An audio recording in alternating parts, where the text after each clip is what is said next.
de sus madres, padres, representantes o responsables. Venezuela amanece con fuerza, Venezuela amanece en unidad, porque la fuerza es la unión. La fuerza es la unión, la fuerza es la unión, te digo.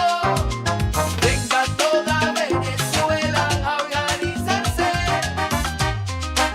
La fuerza es la unión, la fuerza es la unión. Y a poner tu granito de arena, dale por Venezuela. Actívate, en la unión está la fuerza.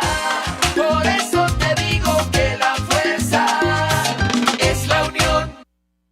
Muy buenos días, Venezuela. Bienvenidos todos a este su espacio. La Fuerza de la Unión, una tribuna abierta de la sociedad democrática venezolana para compartir con todos ustedes, más allá de cualquier distingo puntual, partidista o ideológico, la angustia, la preocupación, la justa indignación por lo que ocurre en nuestro país y también la certeza, la confianza, la esperanza de que remando juntos, de que trabajando unidos en la misma dirección, seremos capaces de construir la Venezuela de trabajo y de respeto, la Venezuela con alimentos y con medicinas, la Venezuela con democracia y con libertad, que todos necesitamos y que ciertamente todos merecemos. La Fuerza de la Unión es una presentación de frigoríficos NIS, el placer de la carne en la planta baja del mercado municipal de Chacao. Una gran cantidad de noticias inundan la madrugada de este lunes 26 de octubre, algunas nacionales, otras internacionales. De las internacionales destaca, por supuesto, el resultado del referéndum constitucional en Chile.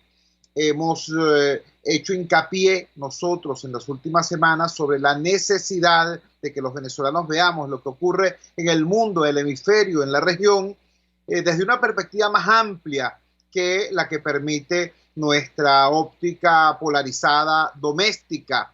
Hay venezolanos, incluso personas que se asumen o se creen líderes en Venezuela, que dicen, por ejemplo, que lo ocurrido en Bolivia o en Chile es simplemente el producto de una mega maniobra perversa del Foro de Sao Paulo y cosas por el estilo.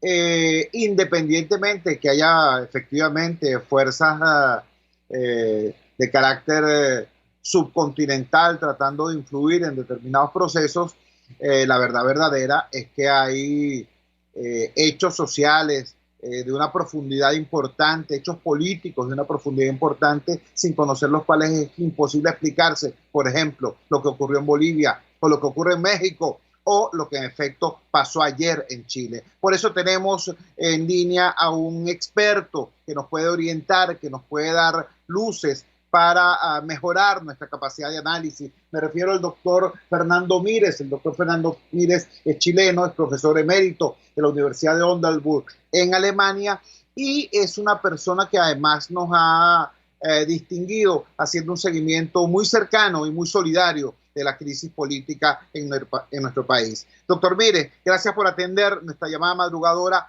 ¿Qué nos puede decir del resultado electoral en Chile? ¿Esto es algo que pueda ser leído en la tradicional confrontación izquierda-derecha, gobierno-oposición en Chile, o se abre un nuevo capítulo del proceso político en esa nación sureña? Muy buenos días, le escuchamos. ¿Aló? ¿Aló? Tenemos problemas en la conexión con el doctor Fernando Mires, quien estamos haciendo una conexión desde Alemania. Doctor Mires, ¿aló? Bueno, lamentablemente intentaremos reponer la comunicación. Vamos a compartir con ustedes mientras tanto los siguientes elementos. El doctor Fernando Mires sobre este tema nos había indicado o había indicado a través de la red social Twitter los siguientes conceptos. El pueblo chileno se constituyó políticamente abriendo el paso a una nueva constitución. El 25 de octubre fue el día de un acto soberano y fundacional en el exacto sentido político del término. Anteriormente había colgado el siguiente mensaje en la red social Twitter: estoy por el apruebo, no porque la constitución será mejor, son casi todas iguales, dijo el profesor Fernando Mires, no porque solucionará los problemas de Chile. Aló, tenemos en línea al doctor Mires. Muy buenos días, doctor. Le escuchamos. Por favor, denos su opinión sobre el resultado electoral de ayer en el plebiscito constitucional en su país. Buenos días. Buenos días. Parece frase manida, parece frase Es recurrente decir que en Chile el plebiscito tuvo un carácter histórico, pero efectivamente lo tuvo. Lo tuvo en dos sentidos por lo menos. En el sentido de que hace por primera vez en la historia de Chile una separación entre el pasado y lo que se avecina como futuro que nadie puede saber cómo va a ser. Entonces, en ese sentido es histórico, vale decir, un hecho que hace historia. En segundo lugar, es histórico porque el pueblo se manifestó soberanamente con el propósito de autoconstituirse en la única forma como puede constituirse un pueblo, a través de una constitución política. Y esa constitución política que va a aparecer en el futuro, que nadie va a saber cómo va a ser, probablemente no va a ser muy distinta a la anterior, pero no va a traer consigo el estigma, la mancha de haber sido dictada en una dictadura, sino que en una democracia. Estamos conversando con el profesor Fernando Mires, chileno, profesor emérito de la Universidad de Oldenburg en Alemania, y una persona que, como ya había dicho antes, nos ha distinguido como país haciendo un seguimiento cercano a la crisis política venezolana. Profesor, nosotros tenemos un problema, los venezolanos, inmersos en nuestra crisis política polarizada y polarizante. La tendencia, ese problema es la tendencia a tratar de evaluar cualquier hecho en el mundo, en el hemisferio o en la región, desde la perspectiva estrecha que permite nuestra propia crisis política. Hay venezolanos, decía yo en la introducción, que lamentablemente ven lo ocurrido en Bolivia, por ejemplo, en Ecuador, por ejemplo, o en Chile, como simplemente el resultado de una maniobra atroz del Foro de Sao Paulo o fuerzas en ese sentido. Ubíquenos ustedes una perspectiva, digamos, más precisa. ¿A qué responde este proceso que se inició en Chile ya hace varios meses, que detonó hace un año exactamente con las protestas en Santiago y que, culmina ahora con este hito importante que es el referéndum constitucional? Sí, bueno, con respecto a lo primero, yo diría que todas las personas son egocéntricas, porque cada uno tiene un yo, y los países también son egocéntricos y tienden a evaluar lo que sucede en otros países de acuerdo a los intereses que se dan en sus propias dentro de sus propias fronteras. En este caso, digamos, los chilenos son tan egocéntricos como los venezolanos, pero con respecto, digamos, a la relación que se da en Chile entre lo que ha ocurrido hace poco y lo que está ocurriendo ahora, yo creo que eso es genuinamente chileno. En primer lugar, tenemos que hace un año aparecieron los llamados estallidos que fueron sociales primero, y escaparon del control político, y eso manifestó de una manera relativamente clara que existía una tensión entre lo político y lo social, vale decir que los sectores sociales no estaban representados políticamente. Eso derivó en una crisis de autoridad, o para decirlo en términos más escuetos, primero una crisis de hegemonía política y en segundo lugar una crisis de autoridad. En ese sentido, el llamado hacia una nueva constitución es un intento de los sectores políticos de izquierda, centro y derecha para recanalizar las protestas en un sentido auténticamente político. Comprendido. Vamos hacia una nueva medición. Para abril está prevista la consulta electoral que daría lugar a la convención que elaboraría la nueva constitución. ¿Cómo prevé usted que se den las correlaciones de fuerza en ese sentido? Porque esta confrontación de ayer entre el apruebo y el no apruebo no se calca, tal y como usted nos dice, sobre el antiguo mapa de las correlaciones políticas.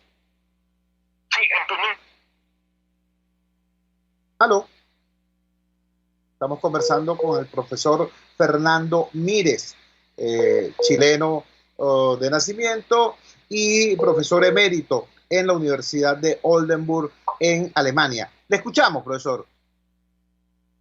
¿Sí? ¿Me escuchan? Sí, perfectamente. Ya, ok. Yo diría, digamos, que el plebiscito actual marcó claramente lo que es Chile políticamente. Chile lo fue durante todo el siglo XX, un país que tiende hacia el centro político, centro izquierda o centro derecha. La votación de ayer dejó fuera solamente al sector del derecha extremo, a los que siguen todavía fijados a la época del pinochetismo y enalteciéndolo como una etapa importante de la historia. Ese sector ha sido relegado a una franca minoría y esto, digamos, hay que evaluarlo positivamente. Chile es un país de centro izquierda o de centro derecha, pero siempre alrededor del centro. Ahora, el 11 de abril se va a definir, digamos, cuáles son las reales correlaciones de fuerza por partidos. Y eso también es importante, porque en este instante no se conocen exactamente muy bien. Entonces, el 11 de abril va a tener dos objetivos. Esclarecer acerca de quiénes y cómo va a ser elaborada la nueva Constitución. Y en segundo lugar, quiénes, vale decir, cuál es la exacta correlación entre izquierda, centro y derecha. Y eso también es importante. Finalmente, profesor Mírez, estamos conversando con el profesor Fernando Mírez, chileno y profesor emérito en la Universidad de Oldenburg en Alemania. Inquiriendo ya específicamente sobre lo que ocurre dentro de eso que usted ha llamado la centroizquierda, que ha tenido un papel tan relevante en todo lo que es el proceso de construcción del Chile post-dictadura. Si bien algunos factores de izquierda, incluso extrema, han estado inmersos en las sociales y empujando la opción del sí, del apruebo, ¿cuál podrá ser, le pregunto, la conformación final de cara al evento de abril próximo? ¿Lograrán los partidos de la concertación articular una propuesta electoral que les permita capitalizar el sentimiento mayoritario de cambio? Sí, yo creo que en Chile, como en todos los países del mundo, donde hay elecciones, siempre va a haber una extrema derecha y una extrema izquierda. Ahora, el papel de los demócratas no es eliminar a la extrema izquierda o a la extrema derecha, sino intentar disciplinarla políticamente. Ahora se logró en parte, porque hay otros sectores, digamos, que no son controlables y yo creo que tampoco son asimilables a las tradicionales categorías de izquierda y derecha, la gente que anda quemando iglesias, que anda derribando estatuas. Yo creo que corresponde a una dinámica que aparece, yo diría, en todos los países en determinado momento, en Europa también, de sectores, digamos, marginales de la política que se autonomizan de la política y encuentran en la dinámica de la violencia una forma de ser, una forma de realizarse. Ahora, estos sectores no son controlables políticamente y yo creo que es un mal, no un mal necesario, sino que un mal que acompaña a las sociedades modernas. Hay un grupo de sectores que no son políticamente asimilables al interior de una sociedad. Lo importante es que esta barbarie nunca se constituya mayoritariamente, sino que siga siendo una minoría. Pero hacerla desaparecer no podemos porque corresponde a las condiciones mismas de la naturaleza humana. Finalmente, profesor Mírez, quisiéramos inquirir su opinión por el hecho de que usted ha hecho un seguimiento cercano, estricto a la crisis venezolana. En su opinión, ¿qué aprendizajes podríamos extraer los venezolanos de lo ocurrido en Chile? Como le decía al principio, sectores de la opinión política venezolana han querido ver en los sucesos chilenos simplemente una maniobra de la extrema izquierda continental. Usted nos aclara que no, que esto fue un proceso genuinamente chileno respondiendo a pulsiones reales, a tensiones reales en esa sociedad. Cuando usted nos dice que todo este conjunto de movilizaciones se han producido por la autonomización de los movimientos sociales más allá de los partidos políticos y culmina en un evento donde se aíslan los extremos y se impone el centro. Creo que es un mensaje poderoso para los venezolanos. En su opinión, ¿cuál sería, digamos, uno de los aprendizajes fundamentales que podemos extraer de esto? Sí, yo creo que lo más importante, no solamente a partir de lo que ha ocurrido en Chile, sino que también en Bolivia, es que en estos países y en otros también, en el contexto latinoamericano, se está dando, digamos, un retorno de la política, con todas sus bemoles, con todos sus aspectos negativos y con todos sus aspectos positivos también. Eso es lo que interesa en este momento, yo creo, fundamentalmente en Venezuela, porque en estos momentos en Venezuela, yo diría, no hay política, no hay ni política interna al interior de la oposición y no hay política entre oposición y el autoritario gobierno que ustedes tienen.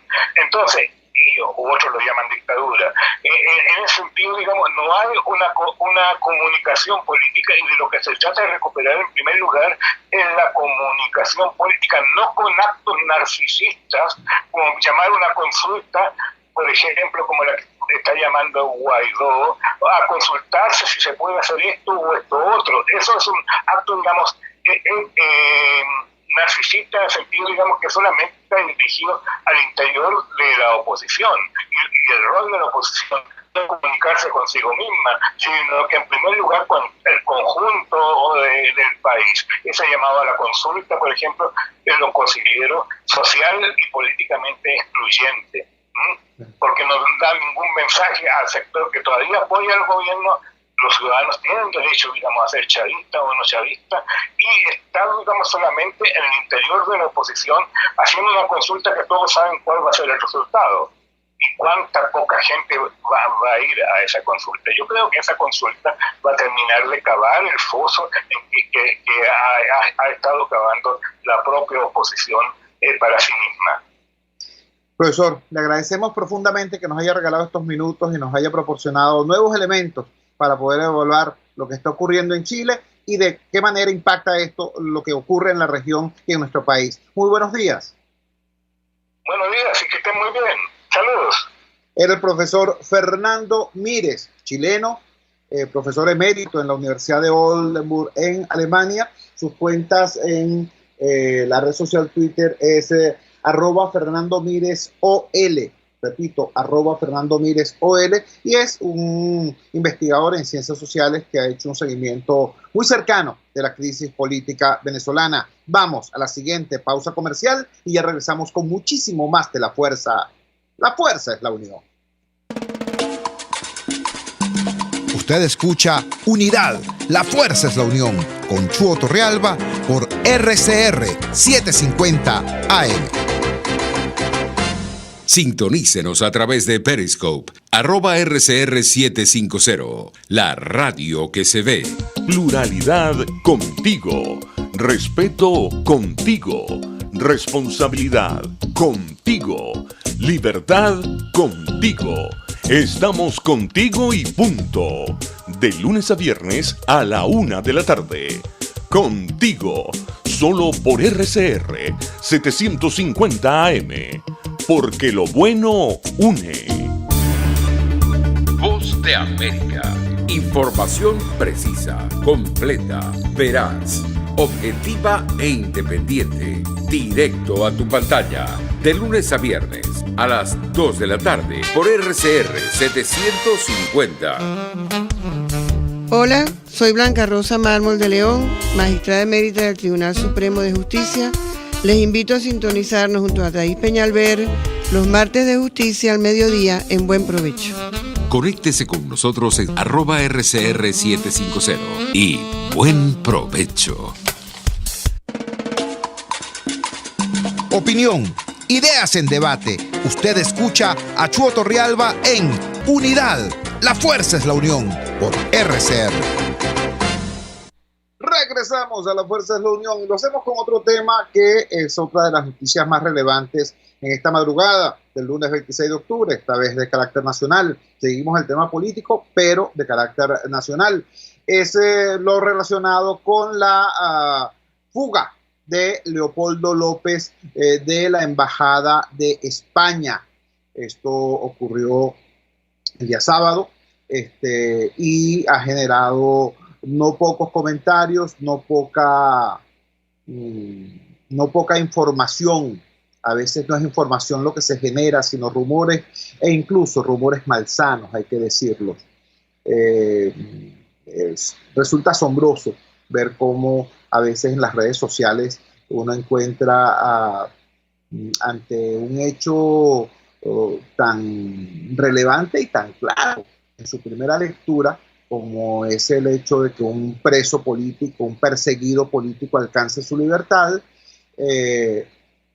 Visiones, opiniones más vinculadas con el encono de la diferencia política que con el beneplácito humano por el hecho incontestable de que una familia se pueda reunir, que una persona por fin alcance la libertad, sobre todo después de haber sufrido persecución y cautiverio injusto.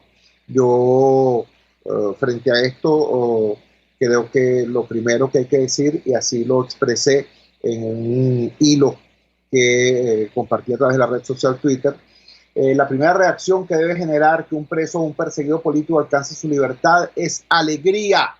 Yo me alegro por Leopoldo, por Lilian, por sus hijitos, por sus padres, por una familia que al fin podrá reunificarse y por sus compañeros que siempre lucharon por su libertad. Ese es el texto de este primer mensaje de este hilo. Comparto el resto del mismo porque, en primer lugar, para sorpresa mía, tuvo una amplia difusión este mensaje, y en segundo lugar, porque aquí hay temas que, más allá de la valoración humana sobre el hecho de que Leopoldo haya alcanzado el fin la libertad, aquí hay otros temas que tienen que ver con la lucha del pueblo venezolano y los términos en que está planteada hoy y en el futuro inmediato. Pues entonces, con la lectura de este hilo. El primer mensaje ya lo compartí. Dice: la primera reacción que debe generar que un preso o perseguido político alcance su libertad es alegría. Yo me alegro por Leopoldo, por Lilian, por sus hijos, por sus padres, por una familia que al fin podrá reunificarse y por sus compañeros que siempre lucharon por su libertad. Segundo, tema distinto es lo que el exilio de Leopoldo representa. López no es solo el jefe político de su partido, es además integrante del alto gobierno, con un cargo destacado, comisionado presidencial para la coordinación del centro de gobierno en el equipo de la presidencia interina. Al conocerse su salida del país, dice el tercer mensaje, el presidente Guaidó no designa un sustituto, sino que afirma que desde el exterior López va a trabajar más y mejor por la libertad de Venezuela. Esto convierte en los hechos a Leopoldo en el primer paso hacia el gobierno en el exilio. Cuarto, esto es grave y lo hemos venido advirtiendo.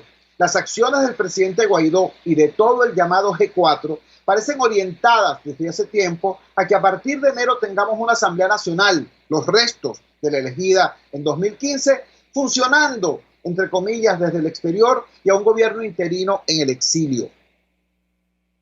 Quinto, es en efecto previsible que después del 5 de enero todo aquel que pretenda seguir ejerciendo como diputado, más allá de los 5 años de mandato establecidos por la Constitución, será objeto de dura represión por parte del régimen, tal como ocurrió con el llamado TSJ en el exilio. Sexto, este peligro ha sido advertido. La respuesta que el país ha recibido del presidente Guaidó es que él, comillas, espera estar el 6 de enero en Miraflores, y además ha afirmado que seguirá ejerciendo sus funciones en Venezuela sin explicar cómo, haciendo uso de ambigüedades que ya no tienen cabida en el país.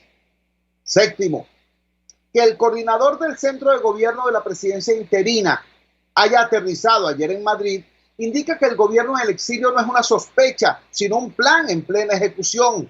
Esto es preocupante para quienes luchamos por la democracia desde los sectores populares. Octavo, en efecto, si viviendo en el país parte de la dirección política opositora ha demostrado estar desconectada orgánica y afectivamente de la gente, como lo ha señalado la Conferencia Episcopal Venezolana, si viviendo aquí ha sido poca su capacidad de empatía con el dolor del ciudadano, si viviendo aquí han sido tan socialmente insensibles y tan políticamente irresponsables como hasta para apoyar tácticas que en vez de aliviar han agravado el dolor de nuestra gente, gente agredida y masacrada por el régimen durante 20 años de saqueo corrupto y represión atroz. 10. ¿Qué podemos esperar entonces de ese liderazgo cuando sus integrantes estén repartidos entre Bogotá, Madrid, Miami y Washington? El gobierno en el exilio parece ser un plan en marcha y el régimen de partido único también parece ser un proceso oficialista en plena ejecución. 11. Los activistas sociales los activistas sociales también tenemos que tener nuestro propio plan. La situación cambió drásticamente. Nosotros también debemos cambiar para poder seguir defendiendo aquí en Venezuela los derechos económicos, sociales, civiles y políticos de ese 96% del país que se encuentra en pobreza. 12. Para contribuir, como ya hicimos antes, a que el campo democrático salga del ciclo de derrotas y retome caminos de victoria, quienes activamos desde la sociedad civil venezolana tendremos que trascender el activismo ciudadano convencional y asumir un nuevo compromiso sociopolítico. Por acá me dice Luis Rafael Ortega que hay que construir una MUD ciudadana. Bueno, algo así probablemente. En todo caso, nos han preguntado qué significa esto de nuevo compromiso sociopolítico. Yo aprovecho la entrevista que le acabo de hacer al profesor Fernando Mírez sobre el proceso político chileno que dio lugar al referéndum constitucional de ayer para tomarlo como ejemplo. ¿Qué nos dijo Fernando Mírez? ¿Cómo se produce este conjunto de eventos que dan lugar a que ese país, que por cierto, no es un país cualquiera del ámbito latinoamericano, era el país que tenía unos estándares de desarrollo más elevados, era el país de la región, el país del subcontinente con mejores resultados en materia económica y con un mayor nivel de vida, hasta el punto que una importante cantidad de venezolanos ante la crisis en nuestro país escogieron a Chile precisamente como destino. ¿Qué ha pasado en esa nación? Bueno, nos explicaba Fernando Mírez. Allí un conjunto de protestas legítimas, de movimientos sociales legítimos que dieron lugar a lo que se han llamado los estallidos sociales en Chile, tuvieron lugar más allá de la cuadrícula de los partidos políticos. No es cierto que lo que ha ocurrido en Chile haya sido teledirigido, telegrafiado, manejado desde la trastienda por tal o cual grupo político. No, allí un movimiento social rebasó las coordenadas políticas y precisamente este referéndum de ayer y la convocatoria a este proceso constituyente es un intento de la sociedad política, de la clase política, para reconducir el proceso de protesta social en un cauce claramente político, claramente institucional. Bueno, creo que esto es importante tomarlo como ejemplo, porque hasta ahora nosotros acá en Venezuela tenemos 20 años, repito, 20 años siendo testigos de un proceso en el cual los sectores políticos partidistas han llegado a un punto muerto, a una especie de equilibrio nefasto, ¿no? Hay un gobierno que ha dicho que quiere exterminar la oposición, volverla por polvo cósmico, como decía el difunto Chávez. Bueno, y que no ha podido hacerlo. 20 años utilizando todos los recursos de la represión legal, ilegal, el ventajismo electoral, el control económico, la extorsión social, y no han podido acabar con la oposición. Pero también ha habido una oposición que ha hecho de todo, tanto desde el punto de vista constitucional y electoral, como también algunos sectores aventureros han intentado otras cosas para salir, para acabar con el chavismo, y tampoco lo han podido hacer. Entonces se ha llegado a esta especie de equilibrio nefasto, equilibrio catastrófico, lo llaman los analistas políticos y los investigadores en ciencias sociales. Ninguno de los dos puede acabar con el otro, pero ninguno de los dos es capaz de desarrollar una gestión para el bien común, para el bien público. Y aquí está Venezuela entonces hundiéndose lentamente, mientras que las vanguardias políticas están cada una en un discurso narcisista, como lo dijo Fernando Mírez. ¿Por qué narcisista? Bueno, porque hablan de sí mismos y para sí mismos y para su clientela. Eso es lo que hace el chavismo, por ejemplo. Ustedes vieron el simulacro de ayer. El simulacro de ayer en realidad no fue un simulacro institucional, fue un simulacro de la maquinaria del PSUV, una prueba de cómo funciona el carnet de la patria, el sistema patria como mecanismo de control. Fue un acto de ellos para ellos. Y asimismo es la fulana consulta convocada por Guaidó. ¿Quién va a ir a esa consulta? Los seguidores, simpatizantes, los más cercanos fanáticos, ¿no?, de la presidencia interina y los grupos que le apoyan. Pero no es una convocatoria dirigida al país, aunque así se pretenda presentar. Entonces, ante una situación como esa, ¿qué hacer? Bueno, pareciera claro, y ese es el planteamiento que hacemos en el hilo final, en los mensajes finales del hilo que acabo de comentar. Ese es el planteamiento que hacemos. La sociedad civil venezolana, los luchadores sociales de este país, los activistas sociales de este país, vamos a tener que trascender el activismo ciudadano convencional y asumir una nueva responsabilidad en el ámbito sociopolítico, más allá de lo que es nuestro ámbito de actuación convencional. Pero tampoco es que sea algo extraño. Nosotros en la sociedad civil tenemos 20 años siendo el soporte, siendo la columna vertebral de la lucha contra el proyecto autoritario. A la hora de tomar las decisiones, entonces le decimos a los señores de los partidos políticos: ustedes son los políticos profesionales, tomen ustedes las decisiones. Desgraciadamente, esas decisiones no siempre son acertadas y a veces han sido tan desacertadas que nos traen situaciones como las que tenemos hoy.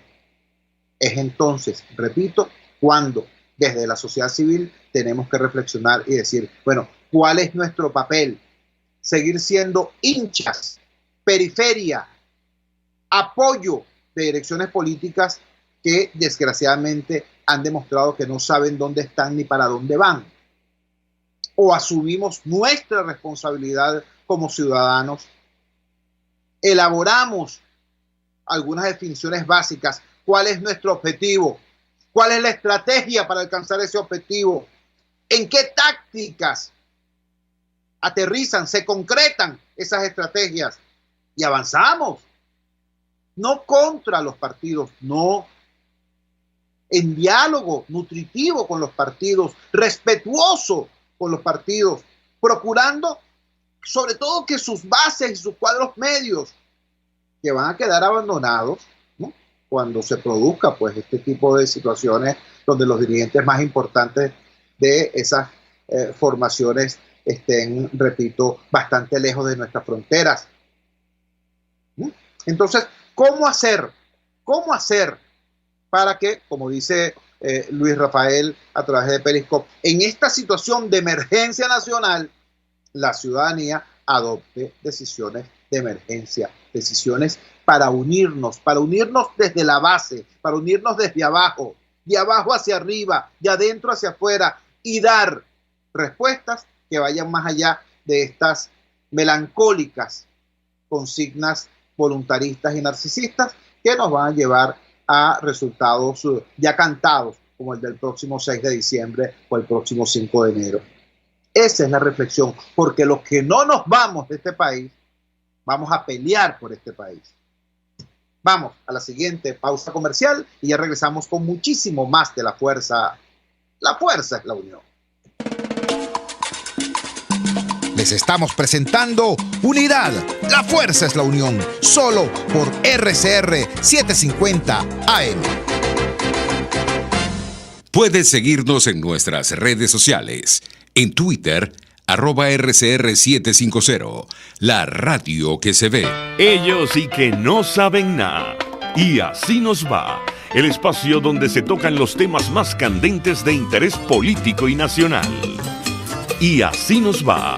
En este programa, la picardía y el humor inteligente son los protagonistas. Pura cabilla. Lara y Hernández descosen y revelan los secretos más oscuros del acontecer político. Y así nos va. De lunes a viernes a las 4 de la tarde. Por RCR 750 AM. Voz de América. Información precisa, completa, veraz, objetiva e independiente. Directo a tu pantalla. De lunes a viernes a las 2 de la tarde por RCR 750. RCR 750 AM. Porque lo bueno une.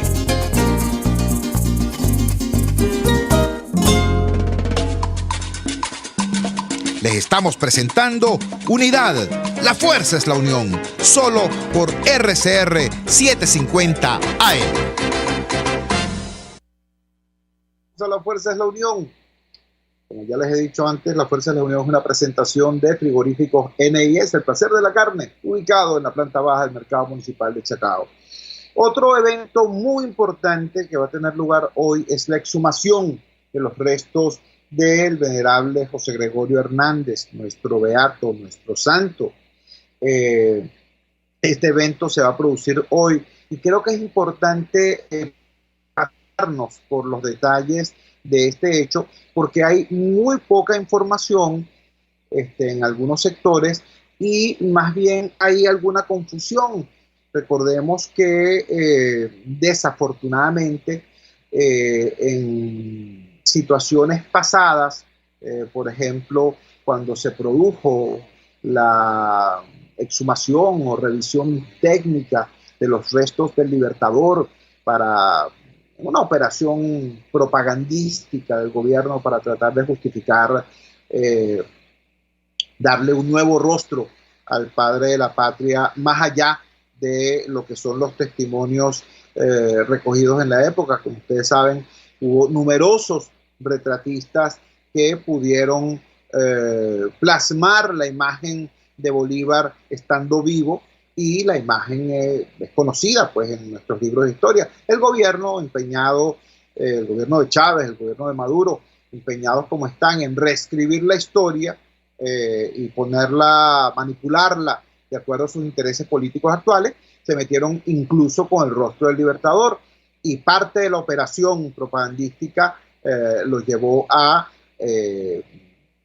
perturbar el descanso de los restos mortales del padre de la patria con una exhumación, etcétera, etcétera. Y hubo muchísimas dudas y rumores a propósito de eso. Se hablaba de prácticas pseudo-religiosas, de distinta naturaleza. Entonces ha habido en relación a este tema de la exhumación de los restos de José Gregorio Hernández, preocupaciones o dudas por parte de algunos ciudadanos. Por eso quiero compartir con ustedes el trabajo que salió en el diario, así se llama, el portal El Diario, con la firma de la colega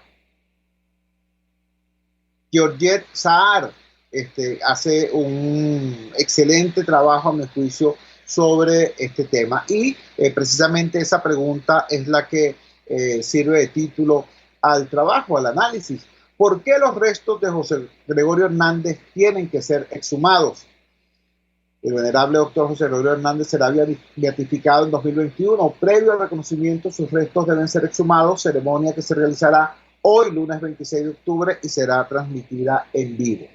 Dice así: la exhumación de los restos del doctor José Gregorio Hernández Cisneros se realizará el lunes 26 de octubre como requisito previo a la beatificación. El cardenal Baltasar Porras señaló que espera que la ceremonia del venerable se efectúe, la ceremonia de beatificación del venerable se efectúe en el primer trimestre del año 2021.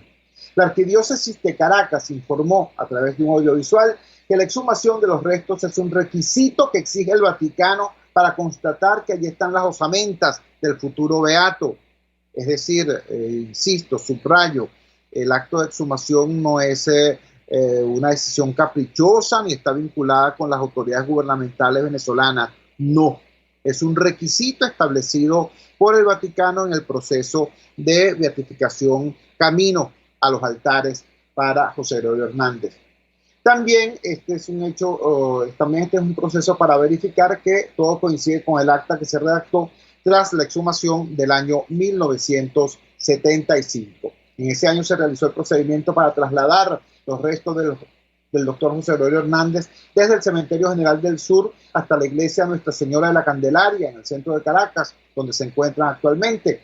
El cardenal Baltasar Porras explicó que se debe ir a la tumba donde reposan los restos para una inspección que es hecha por médicos patólogos y especialistas en la materia. También se contará con la presencia de los fiscales jurídicos de parte de la Iglesia, que son los testigos forenses, que confirman que allí están esos restos humanos. Los especialistas también extraerán reliquias de primer grado, pedacitos de osamentas que serán enviadas a cada diócesis y arquidiócesis del país y otras a Roma. En realidad hay, y eso es parte del objetivo de este evento, de este acto de exhumación, extraer lo que se llama la macro reliquia, que es la osamenta misma, y las reliquias de primer grado, que son fragmentos de la misma. Y hay también las llamadas reliquias de segundo grado, que ya vamos a detallar en qué consisten. Nos dice así el texto. Detalló el cardenal Baltasar Porras que existen las reliquias de segundo orden, que son, por ejemplo, las telas que se colocan encima del sarcófago un tiempo determinado, y ahí se sacan pedacitos en el que se certifica que estuvo puesto sobre la tumba del beato. El objeto de esta extracción de reliquias es, como ya ha sido dicho, enviar algunas, la macro reliquia y algunas reliquias de primer grado al Vaticano. También remitirlas a las distintas diócesis que tienen el nombre de José Gregorio Hernández, y también preservar algunas para previendo que se puedan crear nuevas diócesis, nuevas iglesias, capillas, en fin, que tengan, que lleven el nombre de José Gregorio Hernández para poder asignarles una de estas reliquias de primer grado. La Arquidiócesis de Caracas publicó la carta oficial del cardenal Baltasar Porras, en donde invita a los medios de comunicación social a la cobertura de la ceremonia de exhumación del venerable doctor José Gregorio Hernández. Están cordialmente invitados para transmitir desde la señal matriz generada por los canales oficiales de la Arquidiócesis de Caracas, Vale TV y en YouTube. Se estima que el acto tenga una duración de 1 hora, se informó en el texto. En el documento se señala que se va a generar una señal matriz limpia y en alta definición digital, para que sea retransmitida por todos los medios públicos y privados que deseen tomarla. A diferencia de otros eventos eclesiales, este acto se hará dentro del templo, en privado por la pandemia, por lo cual no se permitirá el acceso interno a ningún personal de otros medios, precisó el cardenal en la notificación. Creo que de esta manera entonces quedan despejadas algunas preocupaciones, algunas lagunas de información que tenían algunos ciudadanos que pensaban que este acto de exhumación tenía algo que ver con eventos como el que ocurrió antes con los restos del libertador Simón Bolívar, a instancias del gobierno nacional. Pues no tiene nada que ver. Este proceso está vinculado con los protocolos establecidos por el Vaticano en el proceso de llevar a José Gregorio Hernández hacia los altares, hacia su santificación. Ya es reconocido como venerable, va a ser reconocido como beato, y en ese proceso de beatificación, este es uno de los pasos que va a ser riguroso. Ya vieron ustedes, ya escucharon ustedes cómo van a estar presentes distintos altos funcionarios de la Iglesia, fiscales eclesiales, y el objetivo es certificar la existencia de los restos y extraer esta macro reliquia, estas reliquias de primer grado y estas reliquias de segundo orden, con el objetivo eclesial ya informado, para promover precisamente la veneración de esta figura que es tan importante, tan querida para el pueblo venezolano. Vamos a la siguiente pausa comercial y ya regresamos con muchísimo más de La Fuerza. La Fuerza es la Unión. Les estamos presentando Unidad, la Fuerza es la Unión, solo por RCR 750 AM. Puedes seguirnos en nuestras redes sociales. En Twitter, @RCR750, la radio que se ve. Mis amigos, quiero hablarles de DILAB Biodiagnóstica, un nuevo laboratorio clínico con un concepto original. Además de estar dotado con los equipos de la más reciente tecnología y el personal de más alta calificación, Dilab Biodiagnóstica te ofrece ambiente y trato amables y los precios más económicos en todos tus exámenes de laboratorio. Pide tu cita en el 0212-945-5788. Dilab Biodiagnóstica. Precisión y confianza en laboratorio clínico. Antes de empezar el día, entérese de lo que acontece en el país junto a Pedro García Otero en Titulares de la Mañana. De lunes a viernes a las 6:30 de la mañana. Acompáñelo y empiece su día bien informado. Titulares de la Mañana con Pedro García Otero. Solo por RCR 750 AM. Porque lo bueno une. Amanece con la fuerza de un país que quiere cambio. Chuo Torrealba está al aire en Unidad. La fuerza es la unión. 482-9750 y @Chuo Torrealba por RCR. Regresamos a la fuerza de la unión. Y es absolutamente obligante que concluyamos nuestro programa de hoy haciendo dos comentarios. Uno sobre la incalificable actitud del gobierno nacional tratando de ejercer represalias sobre humildes trabajadores en el contexto del tema de la fuga de Leopoldo López. Ya hablamos sobre eso, ya expresamos nuestra alegría y nuestra solidaridad con López como perseguido político y con su familia, que por fin podrá reunificarse. También señalamos algunos aspectos preocupantes sobre lo que podría significar el hecho de que López, ya en el exterior, sin embargo, siga ostentando la condición de coordinador del centro de gobierno de la presidencia interina. Como ya dijimos, al fijar posición frente a este hecho, el presidente encargado, Juan Guaidó, no designa un sustituto, sino que dice que desde el exterior López va a poder luchar más y mejor por la libertad de Venezuela. Yo no tengo la menor duda de que en efecto así será. Yo no tengo la menor duda de que esté donde esté Leopoldo López, así sea en el Polo Norte, va a estar trabajando y luchando por la libertad de Venezuela. Él como dirigente político, él como venezolano en lucha. Ahora, algo muy distinto es que él como integrante del equipo de la presidencia interina esté en Madrid, porque eso es ya un primer paso hacia el llamado gobierno en el exilio, y eso sí es preocupante, muy preocupante, porque como hemos dicho antes, si estando acá en el país sectores de la clase política venezolana, concretamente de la dirigencia política opositora, han estado tan desconectados espiritual, afectiva, orgánicamente del dolor del venezolano a pie, imagínate tú qué podría pasar si estas personas estuvieran entonces ya no operando pues desde los Palos Grandes o la Castellana, sino desde Bogotá, Madrid, Miami o Washington. Es ciertamente preocupante. Bueno, dijimos eso ya sobre ese tema, pero han ocurrido cosas que son particularmente lamentables y dignas de denuncia y de rechazo. Son cosas que suele hacer el régimen y uno no termina de entender el cómo y el por qué, si será sadismo puro, ¿no?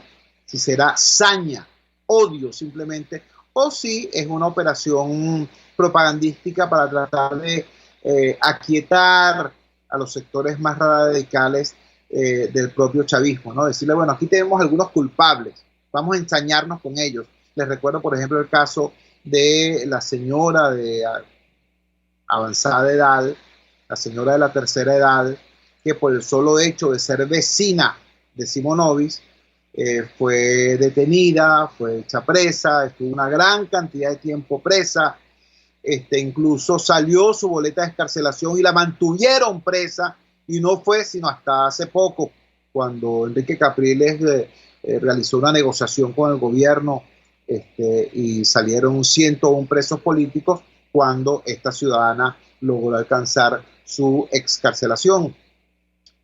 Bueno, hay una situación similar ahora.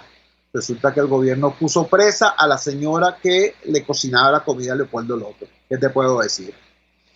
También la Embajada de España ha formulado una queja en el sentido de que humildes trabajadores de esa legación diplomática habrían sido objeto de detenciones y de registro de sus viviendas. Yo quiero, repito, rechazar ese tipo de prácticas, no solamente por inoficiosas, sino además por lesivas pues, a los derechos humanos de las personas y por mostrar pues, una de las caras más lamentables de esa conducta revanchista desde el poder. También tenemos que hacer un comentario obligante de un hecho que no es porque sea relevante, al contrario, es para subrayar la poca importancia que tiene ya lo que haga o deje de hacer el gobierno con su equipo burocrático. Ayer el señor Mauro Moros cambió a 3 ministros de su gabinete, designó a Carmen Meléndez como nueva ministra del Interior,